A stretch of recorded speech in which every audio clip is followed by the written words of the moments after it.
They built one of the most beautiful bridges in the world, and for decades they kept a secret about it. A secret so dark, so uncomfortable, that the people in charge didn't want to talk about it. And when someone finally tried to fix it, they got ignored for over 70 years. The Golden Gate Bridge is one of the most photographed spots on the entire planet.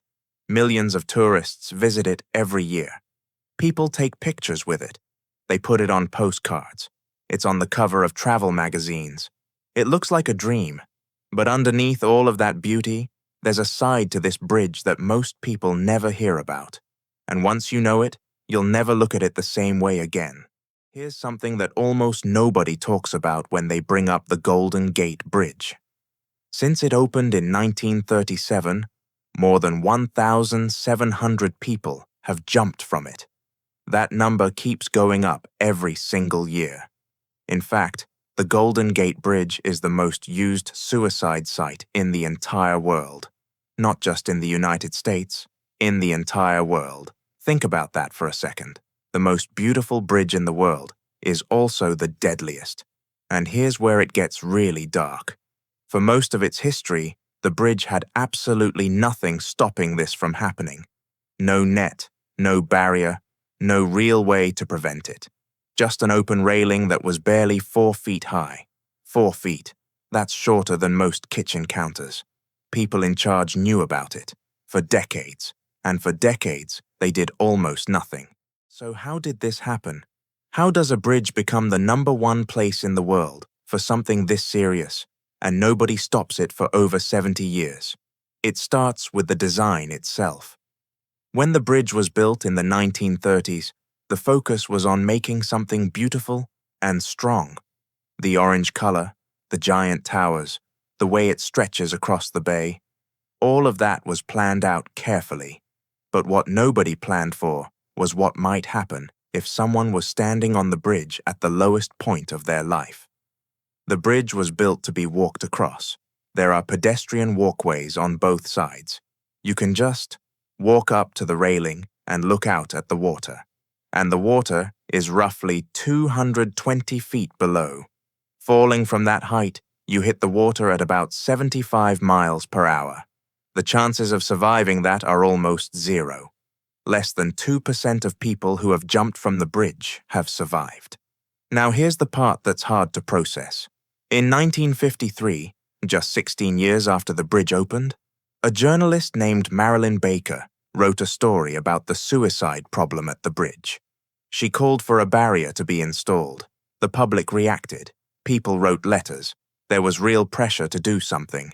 And the response from the bridge's board of directors? They basically said no.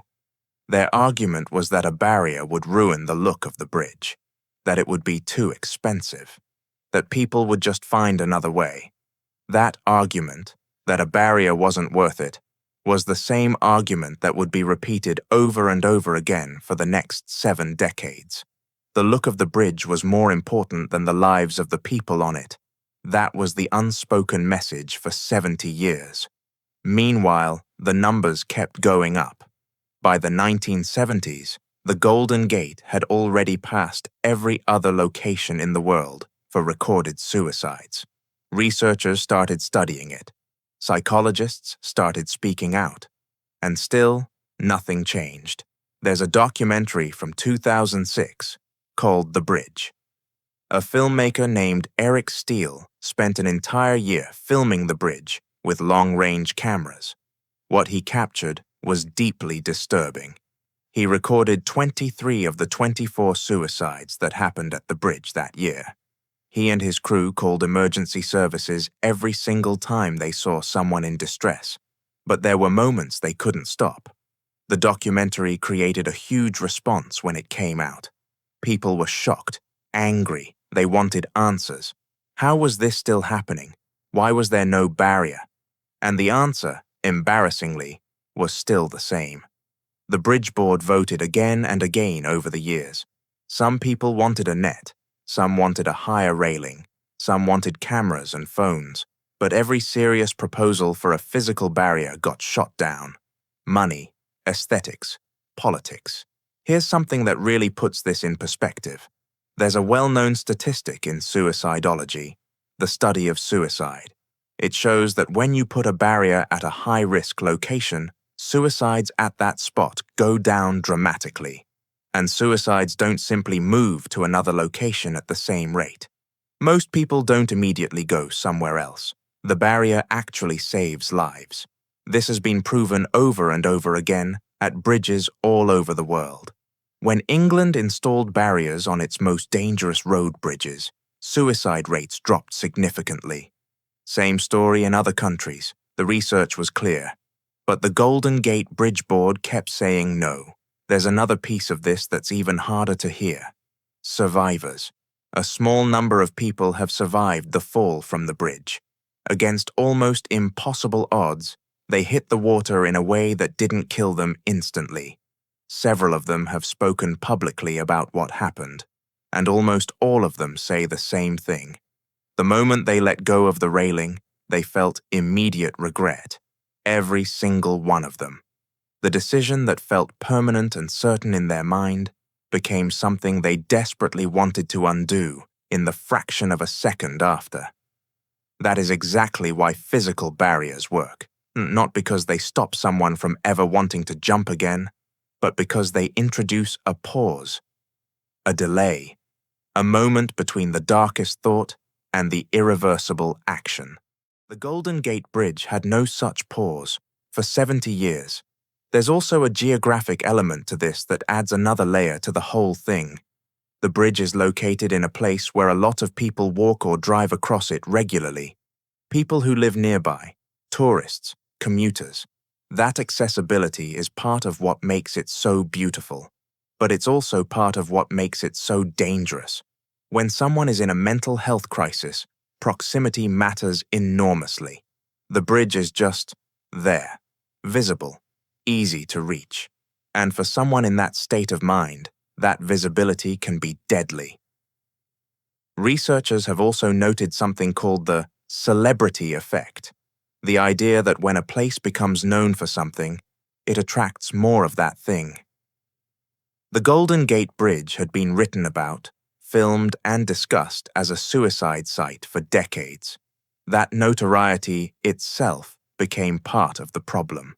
People who were in crisis, some from very far away, would make the trip specifically because of the bridge's reputation. It had become symbolic in a way that no one ever intended, and that symbolism was pulling people toward it. The city of San Francisco knew this. Mental health advocates knew this. Researchers from places like Harvard published papers on it. But for years, the Bridge Authority remained resistant. There were people on the inside who fought hard to change things. One of the most prominent was a man named Dr. Richard Seiden, a professor at UC Berkeley, who spent much of his career researching suicides at the bridge. He gathered data, he wrote papers, he testified at public hearings, he showed the numbers clearly. He argued, based on research, that a net or a barrier would save lives. He was largely ignored for most of his career. Then something started to shift. In 2006, the same year that documentary came out, the Golden Gate Bridge Highway and Transportation District actually voted to study the feasibility of a suicide deterrent net. A study. Not a net. Just a study. But it was a start. The study took years. There were debates about cost, design, appearance, environmental impact. It felt like it was moving in slow motion while people kept dying. But in 2014, something historic happened. The board officially approved funding for a stainless steel net to be installed beneath the bridge. A net that would extend out about 20 feet on each side of the bridge, designed to catch anyone who fell or jumped, not to hurt them, to catch them. The vote passed, and construction finally began. The net took years to build.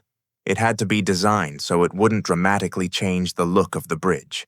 Engineers worked to make it as invisible as possible from a distance. It cost about $220 million, and it finally opened in 2023, after years of delays. $220 million. For context, That's less than the cost of a single mile of highway in many major cities. It's a fraction of what the bridge brings in from tourism and tolls every year. The money had been there all along. It was the will that was missing. Since the net was installed, early data suggests exactly what researchers predicted. The numbers are going down. People in crisis are being caught instead of falling. The pause that advocates had been asking for since 1953 is finally in place. It took 86 years after the bridge opened, 70 years after the first serious public call for a barrier, but it happened. The Golden Gate Bridge is still one of the most beautiful structures in the world. It's still an icon. Tourists still travel from every country to see it. But the story of what happened there for most of a century is one of the most uncomfortable examples of what happens when appearance is valued over human life. When bureaucracy moves slowly while people don't come back. When research and data and common sense are ignored because change is inconvenient.